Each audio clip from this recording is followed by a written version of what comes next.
All right, what's up? It's Cole William Patterson, and today I'm teaching you how to smash burger. So I wrote out all the instructions here, and we're getting technical. We got some diagrams, right? Okay, cool. This will be available somewhere. This one goes out to my boy Mitch. He's making smash burgers for like 40 fucking people, and he's probably the only one watching this. Hi, Mitch. Uh, so let's get into it. We're going to need quite a few things. So we're going to start with hardware. So you'll need a decent flat top. My diagrams, I'm just used to this one that I always use. It's a Blackstone flat top. So it's kind of wide. It's wide enough to have, I think, four burners in it. But you can make do with whatever. You just have to follow the instructions here. You want enough space. I mean, we can go without the bun zone. I'll get into the bun zone, but bun zone preferred. Okay, so let's move on to what we need for hardware. I guess we start with the flat top. So I have prepared a list of items. We're going to start with number one, the Burger Smasher. This is my personal one. You see last purchased. I have this one. I use it. It's great. I'd recommend it. I like that it is built nice. It's a cast iron. It's got a nice handle, but you can literally do whatever. So if we search burger smasher tool, you can make do with whatever. I've made do with like a plate and a cup. Just whatever works. You can also use something like this. Perfectly acceptable. You just want to smash the burgers. Next, parchment sheets. You can just get parchment paper and cut a couple sheets out of it, 6 by 6 inches, just about 6 or 7. Whatever works. Whatever works for you. Whatever. You just don't want the burger smasher sticking to the burger. That's all this is for. Next, squeeze bottle. You're gonna put your ghee, which is clarified butter. You're gonna be your lubricant. You're gonna want to lube it up nice and good. That's what she said. And a griddle scraper. And last but not least, a spatula. I didn't pick up a picture of a spatula, but it can either be short or long. I use a short one. My preference. It's a preference thing. You know what I'm saying? Just want to make sure we're still recording.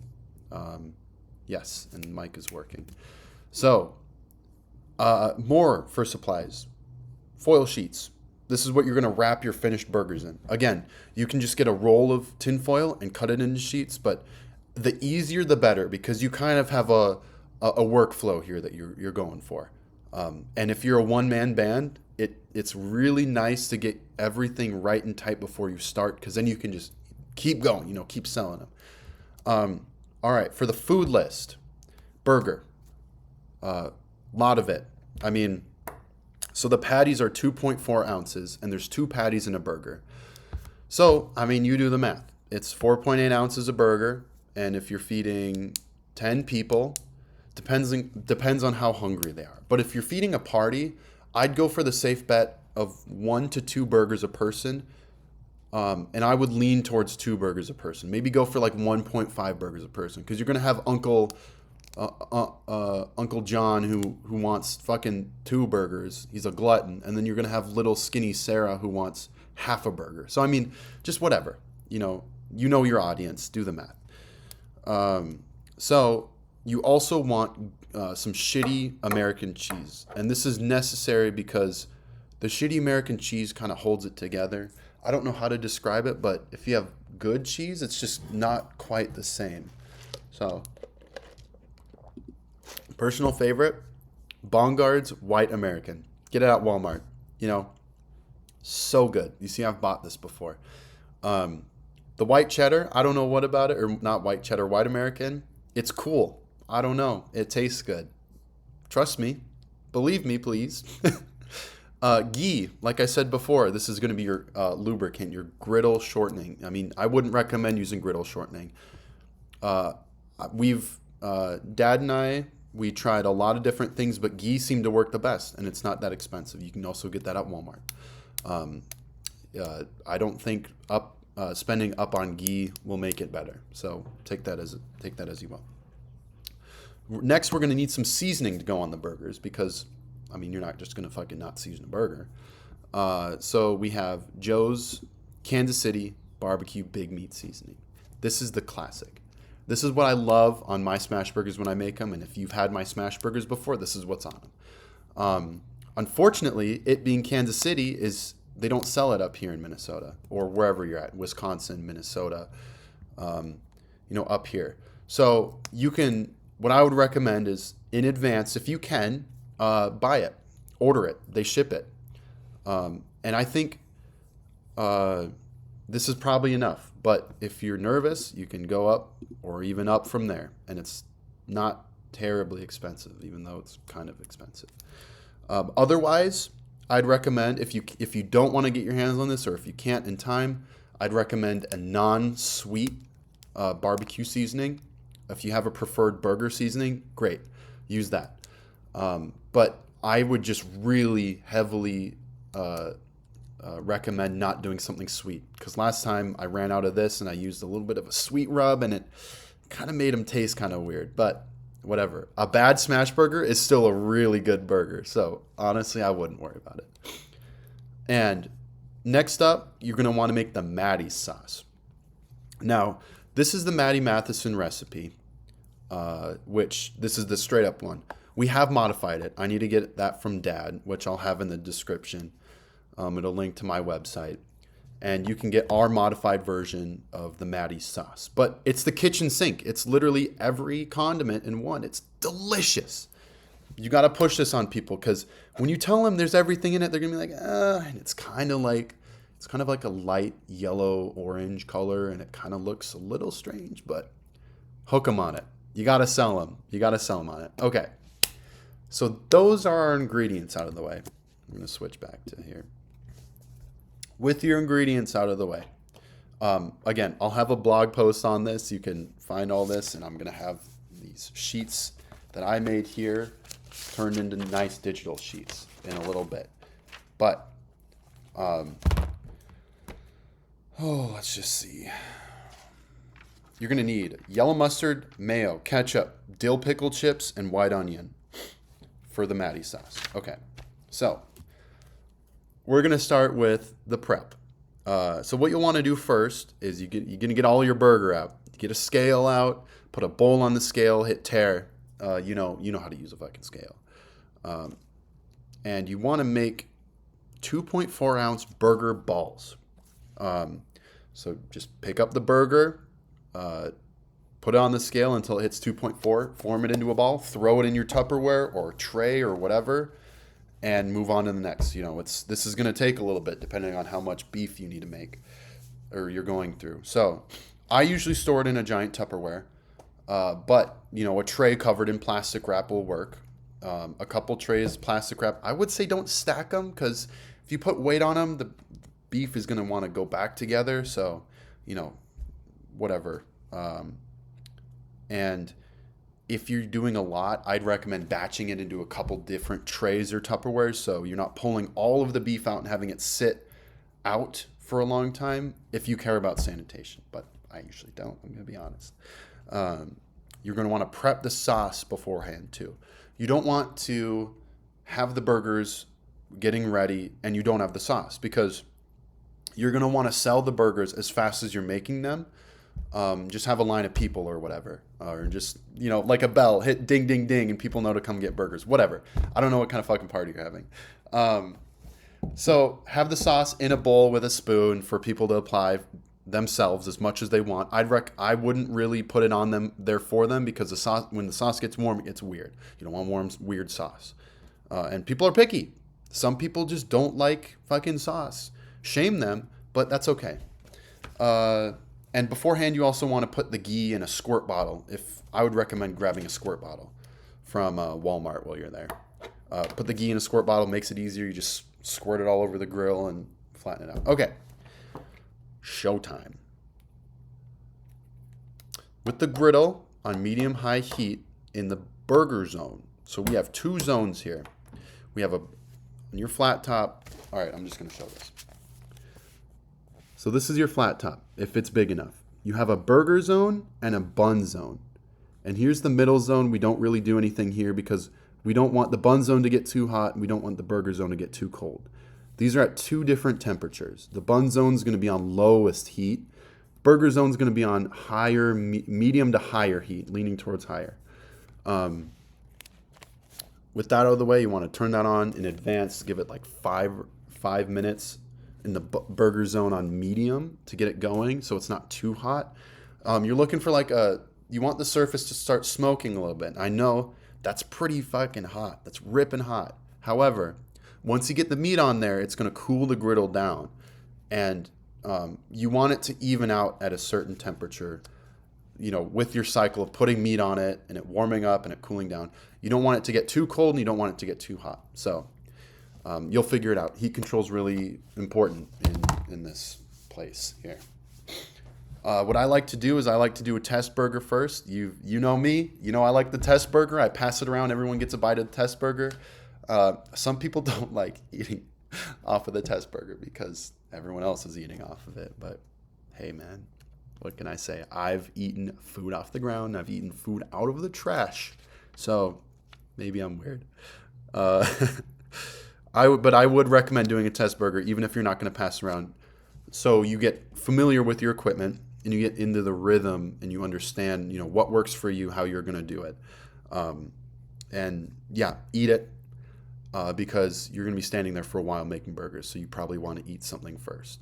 Stay hydrated, get some water, all that. Take care of yourself. So the main loop here, we're going to get into the main loop now. So these are the steps that you're going to want, that you need to do over and over. Yeah, you know what a loop is. So number one, you place the balls. So once you're comfortable enough, you might start with just one burger at a time. Get your way up to 2, and then once you're really getting the hang of it, go up to 3. So you're going to want to put the balls in an array here of 2 by 3, and you're going to want to smash them. So you see here, put a piece of parchment on one of the balls once they're all placed, and smash it down. Now, you don't want to absolutely obliterate it, but you want them to be pretty flattened because they will kind of come back together and scrunch back up because of the heat. So smash it enough. I usually 2 hands down, push, and then come back up. And then you peel the parchment off and you go to the next burger. A parchment usually lasts, depending on the brand and how good the parchment is, usually lasts through an entire smashing period. And then discard it because you don't want to use the same nasty ass parchment over and over because it gets less effective. Press them all down. After you have them pressed all down, you want to season it. Generously shake seasoning onto all of the patties, pretty easy. Number 5. So we're going to wait a minute or 2 or 3, or depending on how hot the surface is. You're looking for it to be stuck to the griddle, and you're looking for a brown, crispy edge. And of course, you don't want it bleeding pink. So you're going to want to use your griddle scraper. Hold on, where's the thing? This thing. And you want to scrape up the burger. So you want to under the burger, get it up and release it, and then flip it. And you're going to want to do that for all of them. And once they're flipped, number 6, cheesy pleasy. So we have the burger zone and the bun zone, right? So what I usually do is I take the left column of the burger zone and I put cheese on these 3, right? And what that lets us do is once the burgers are done here, you stack the non-cheese burger onto the cheeseburger. So the cheese is in the middle of the 2 buns, right? And then that's the glue. They stay together. Yeah. That's pretty self-explanatory. I don't know why I wrote so much here, but I don't know. Let's see. So before you stack them, you're looking for that crispy brown edge. That's what makes the smash burger so good, is because it's so thin, you get that crispy brown edge, and it's so awesome to bite into. So what you'll want to do then is you just pick a bun up, get the bottom bun, pick up the burger with the spatula, put it on the bun, put the top on, wrap it, sell it. Bang, you made your smash burger. So after that, we're going to want to reset. right? You need to take a breath. You just sold 3 burgers. Awesome. You feel great. People come up, and if you're on your second or third wave, they're like, "Damn, that was so good. That was so good. When's the next one?" And what I usually do is I feed everyone first before they get a second. So if you can, keep track of that because it feels more fair. Or you can play favorites, right? If you have immediate family members or a girlfriend, you got to feed them first. Girlfriend usually comes first, in my experience. It makes people happy. And then to reset, just the normal, scrape all the shit off the griddle into the grease trap, and then re-ghee the surface. You usually don't need to re-ghee the bun side. I wouldn't really scrape the bun side. You don't need a lot over there for them to toast. But yeah, the burgers will release grease and there will be some stuck to the flat top through this whole process. So you want to scrape all that into the grease trap. And there you go. Take a breath, get a sip of water, a sip of beer, take off your gloves, let your hands air out, put on some gloves, do it again. And you're going to need to do this a lot more times. So those are the basics. Thank you for coming to my TED Talk. A couple notes to consider that I'm going to throw in the blog post. Make sure you have a grease trap and grease trap liner before you start, because nothing is worse than being mid-burger and you're like, oh shit, the oil's dripping out onto the ground, which it will stain forever. So make sure you have that going for you. And maybe if you're making a lot, you probably want to have another grease trap liner or grease trap ready, because you might need to swap it out. It might get too full. An apron is great. Do not skip out on the apron. Love the apron. Short sleeve shirt, not white. Burger grease, I don't think I need to say it. You might start to get yellow burger grease on your shirt depending on how much you're in there, and that's kind of gross. It also gets really hot standing in front of that griddle. So even if it's a little bit colder outside, you're gonna want to wear a short sleeve shirt. You're the boss of your own sauce, though. A cushioned work mat in front of your griddle goes a long way because, like I said, I don't know how long you're going to be in front of there, but it's usually like at least 30 to 45 minutes, up to an hour. It's usually an hour plus, and you're going to start feeling it. So just, yeah. What I say, if I can, cushioned work mat. Keep a trash can nearby when you need to discard your parchment sheets.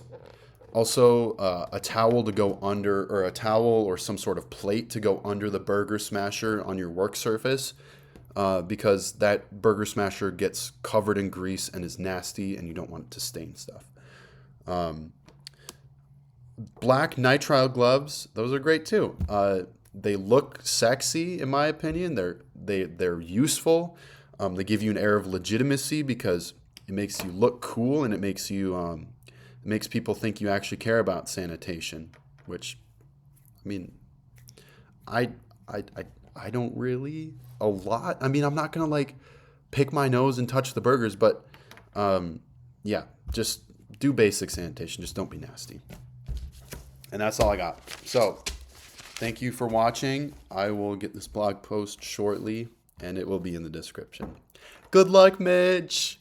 I believe in you.